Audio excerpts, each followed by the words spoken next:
are. So with no further ado, I'm going to ask Rose to read, please, if that's okay. Thank you.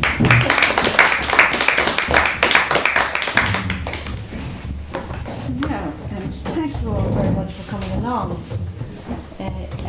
And here in the place, the legend of Mither and the theme, Anne says to me sometimes, Mither has me mithered.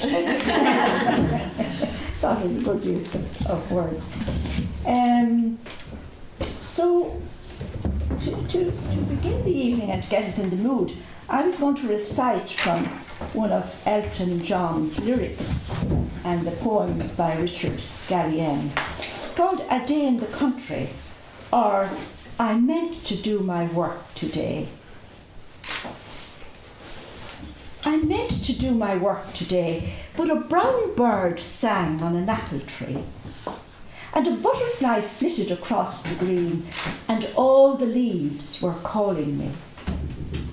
And the buttercups nodded their smiling heads, greeting the bees who came to call. And they asked a lizard the time of day, as it sunned itself on a moss-grown wall. And the wind went sighing over the land, tossing the grasses to and fro, and a rainbow held out its shining hand. So what could I do but laugh and go? So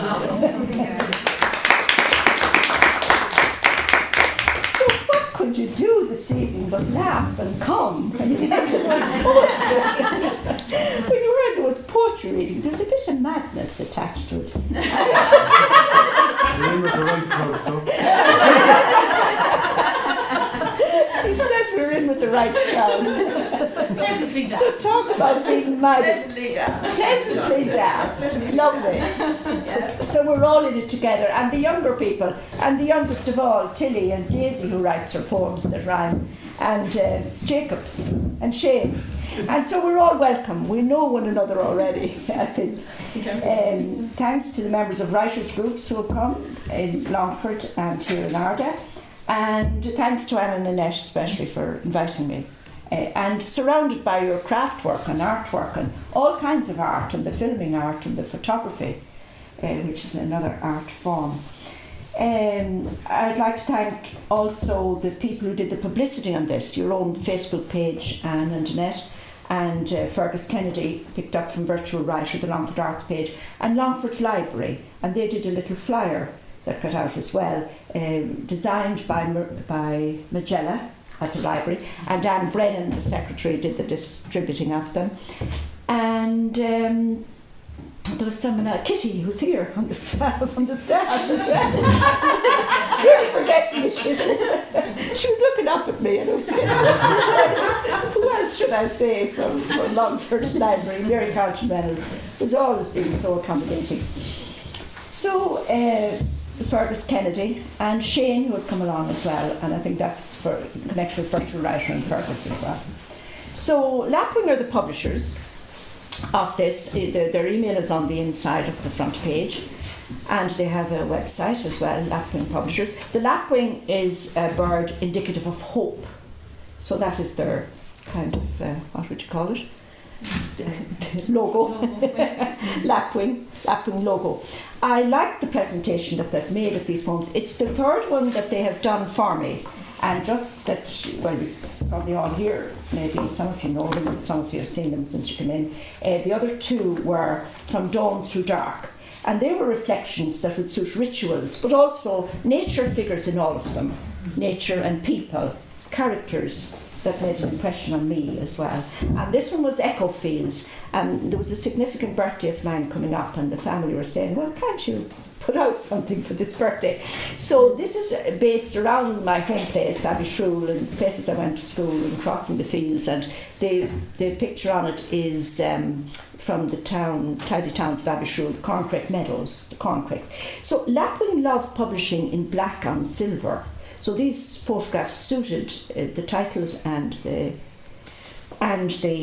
productions they were making. So I said this time, I'd like a bit of colour. I said to Dennis Greig is the person in charge of the publishing. And I'm indebted to Elizabeth McNamee, She lives at the convent near where I live, in Longford, and she does lovely photography. We have Tommy here doing his photographic art tonight as well. So she had this one, and I picked this one out of, because I felt it suited. Now, I wasn't going to call it Meadow of the Spell originally. I was going to call it Where Rainbows Merge, because there are a few references to rainbows in the book. But the publisher said there's also a poem titled Meadow of the Spell, and he said, what about calling it that? And I like that now. I like that title now myself. And of course we're talking about the spell and the madness and the mither and the mild. And as Leonard Cohen says, there's a crack in everything. It's how the light comes through. But this picture suited some of the other poems as well, so and came up very well in the colour. So I'm very happy with that. And thanks to Dennis himself. He did a short appreciation on the back cover, and he picked 4 lines from another poem that's in it, and I'll refer to it when I'm reading it. In the acknowledgements, I have acknowledged Noel Monaghan and Alan McMonigal, both Longford, Noel, poet, North Longford, and Alan, story writer, mostly I think.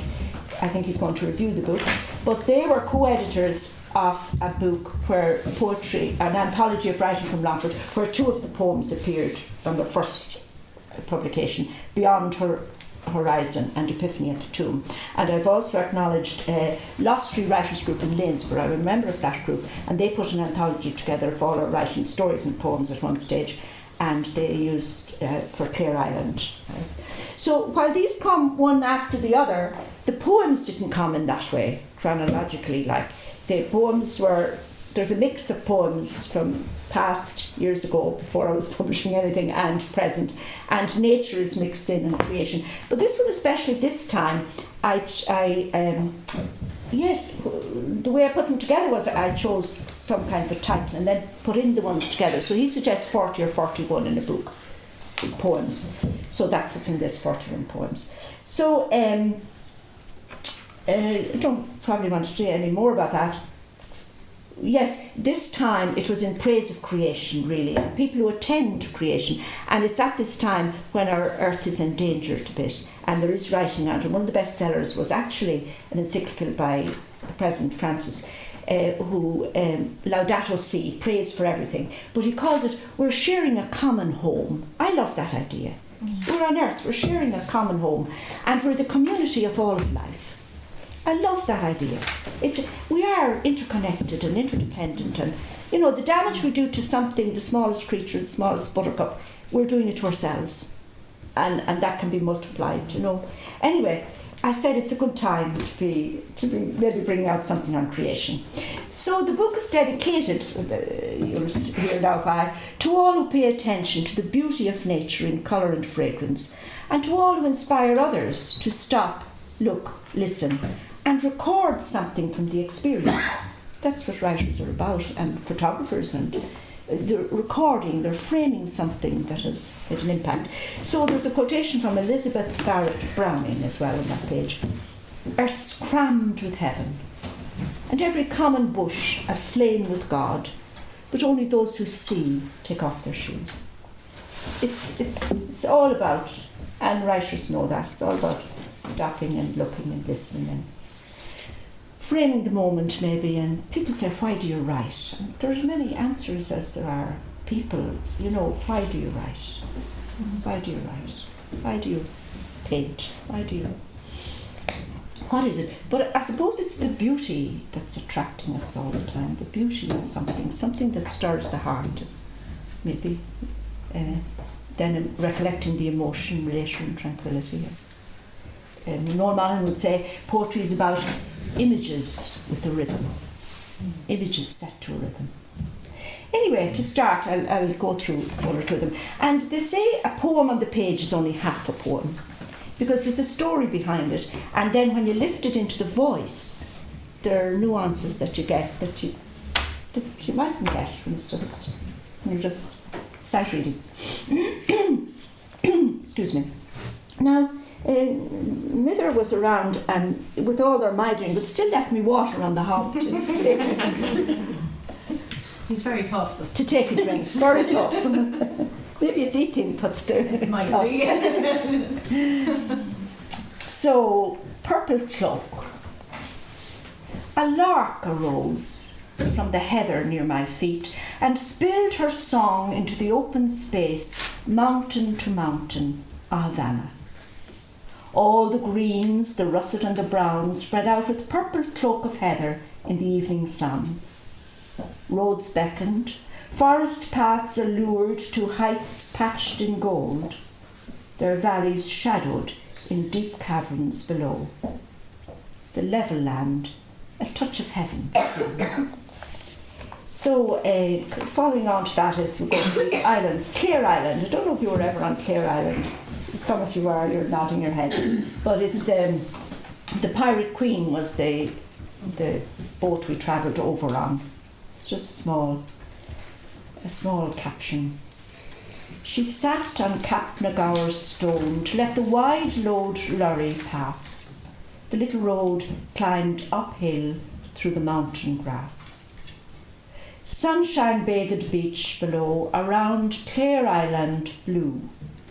Big-eyed sheep, all black face, lifted heads to graze and chew.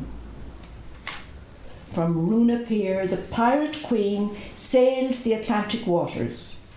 She left behind a mainland mind to island walk the hours.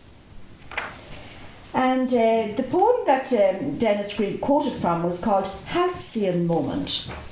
And he said on the back, this collection of poems gathers epiphanic beauty. Someone said to me last night, what's epiphanic beauty?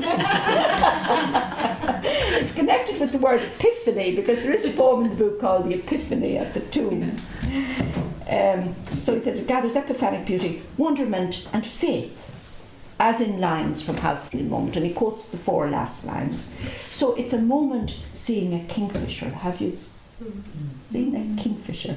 And you just get the moment and you wait, it goes into the reeds and you're waiting to see will it come out again, and the vivid colours.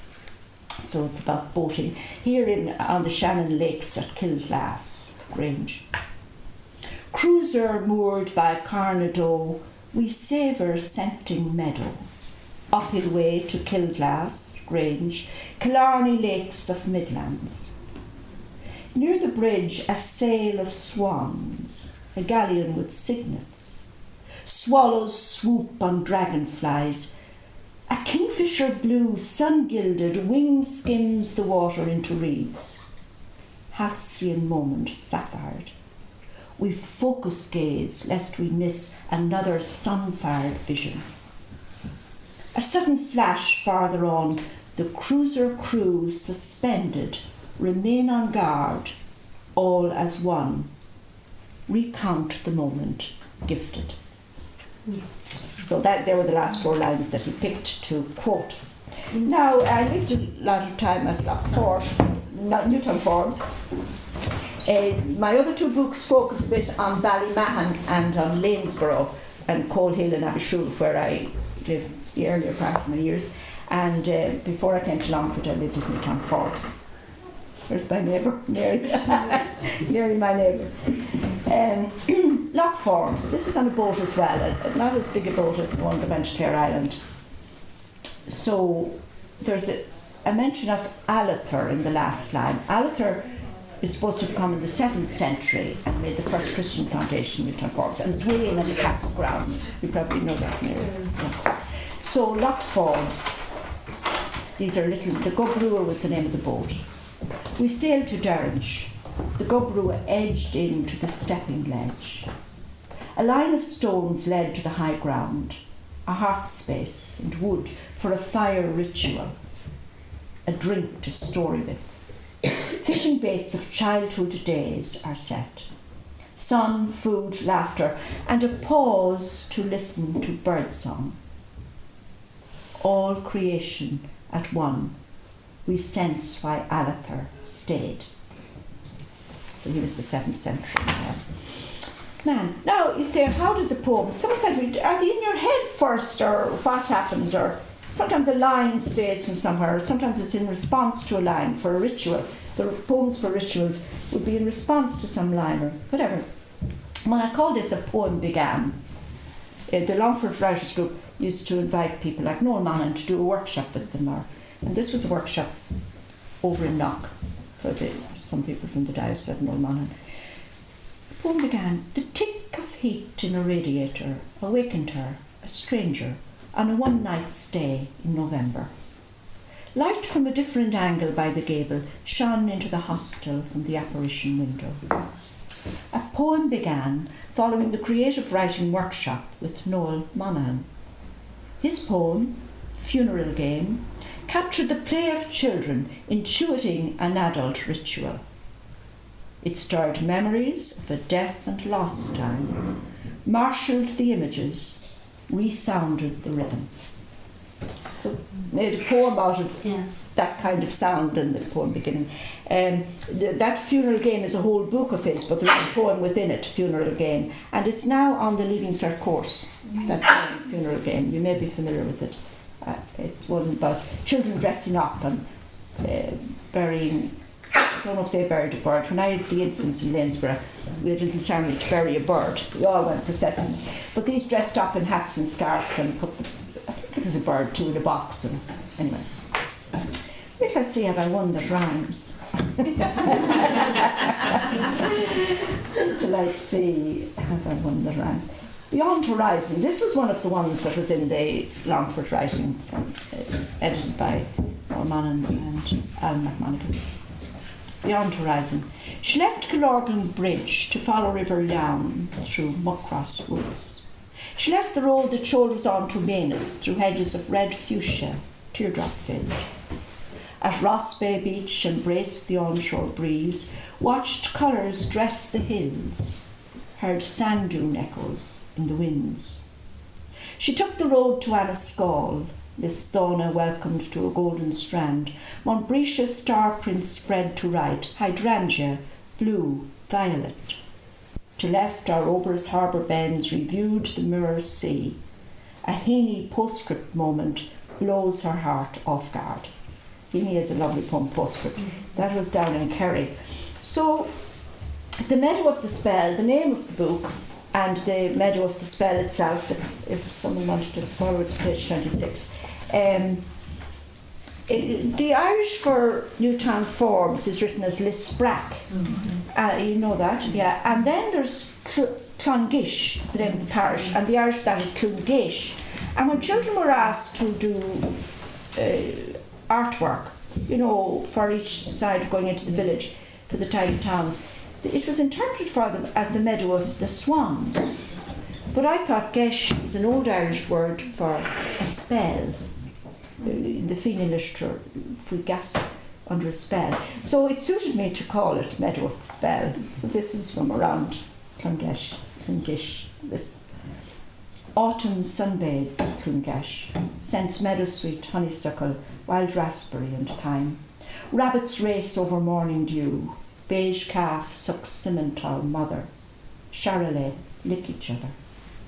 The new moon harvests the light, stretches evening into night against the shades gathering. Body particles store the heat, and photosynthesize the energies of sun rays to ward off disorders. The spirit soul holds the resources to balance with the temporal. I can hear a duck laughing. I knew you'd laugh at that.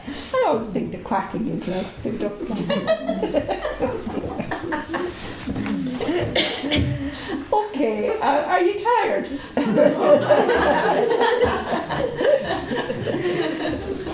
Are you familiar with Curlay, Interpretive Centre near Keena on the road to Ballymahan? 27.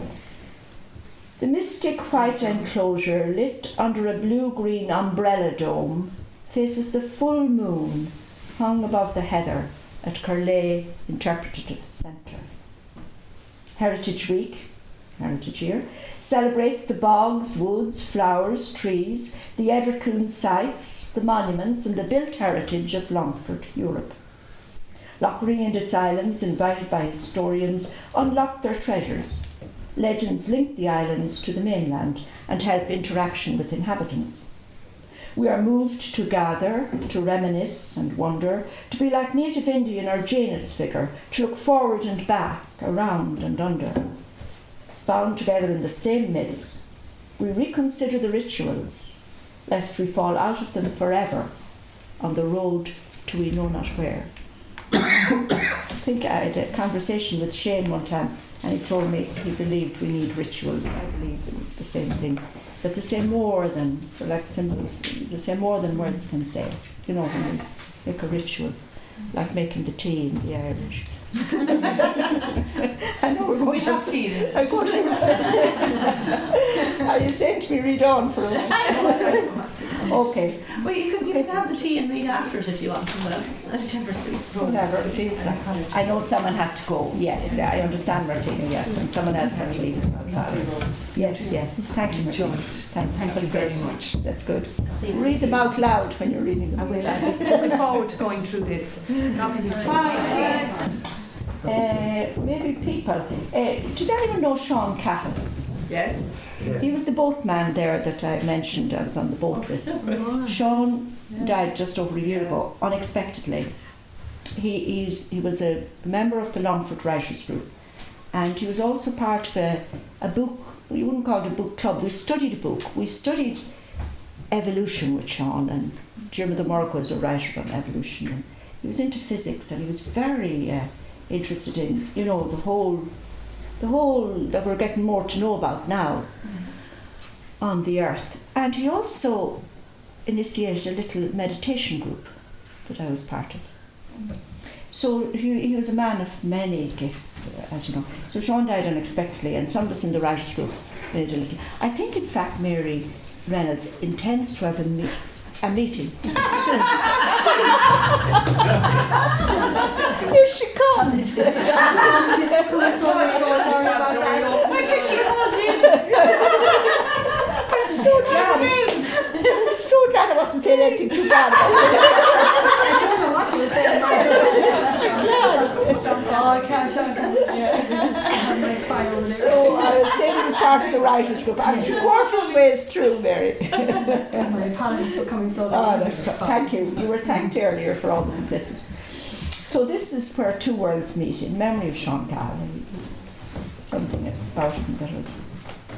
Sean lived a life of love, gifted among his siblings, family, friends, neighbours, in communion with nature and all of creation, alert to the wonder and beauty, hidden or revealed, everywhere and in everyone. A participant in the communal chorus of praise, he devoted a space at each day's ending to sit still and attune his heart and soul, spirit, with the breath at the heart of the cosmos. His spirit, released from earthbound cares, becomes one with the Great Spirit, whose traces he glimpsed in a million ways. We are drawn into his expansive vision in his stories and conversation. As we recall and remember him, the two worlds seem as one. And it's like it's how he lived. Absolutely. It's like it's how he lived, as if the two worlds seemed as one. I'm reading that one till last, so how many do you want me to read before the last one?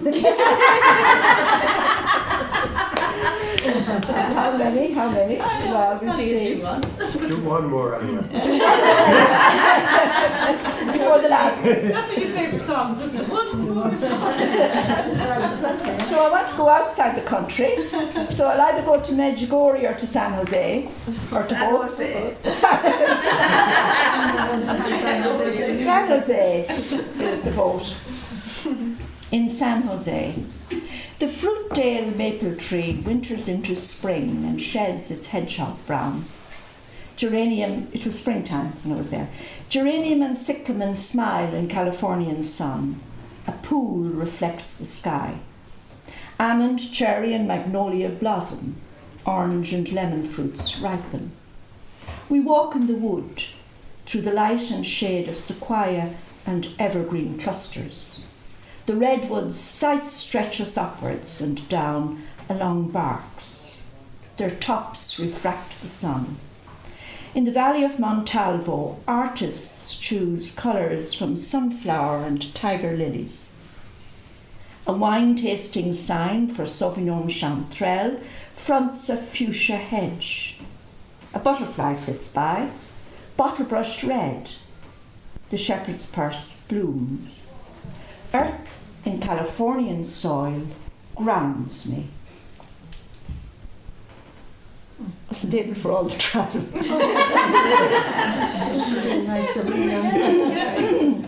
So we're coming to the darkest days.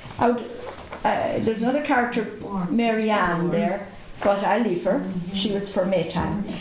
We're coming to the shortest days, the solstice. You're familiar all with Newgrange, and maybe you were there on the shortest days, or maybe you were there. They simulate the experience of the. Yes, that's right. If you go now. So I call this "Look to the Rising Sun." It's on page 32 if anyone is following the print. Look to the rising sun. A shaft of sun divides the feet that toe the line off-centre in Newgrange, a sacred place near Boyne. The waiting bodies warm the tomb of spiral-ornamented sides and basin for the bone. The green earth mound, white-eyeballed face, bouldered all around, and corbelled roof within denote a former time. Connect with the sister sites, Nouth and Douth. Show signs to Hill of Slane, of Patrick Fire tradition, to Tara of the Kings and the royal household. The window box to east, aligned with rising sun, on days of shortest shine captures the first rays for every generation. The living with the dead commune. Standing sentinels guard their stories, bring works of art to light, uncover secrets of the triple spirals, the circles and the chevron. In darkened tomb, we face the rising sun. Thank you.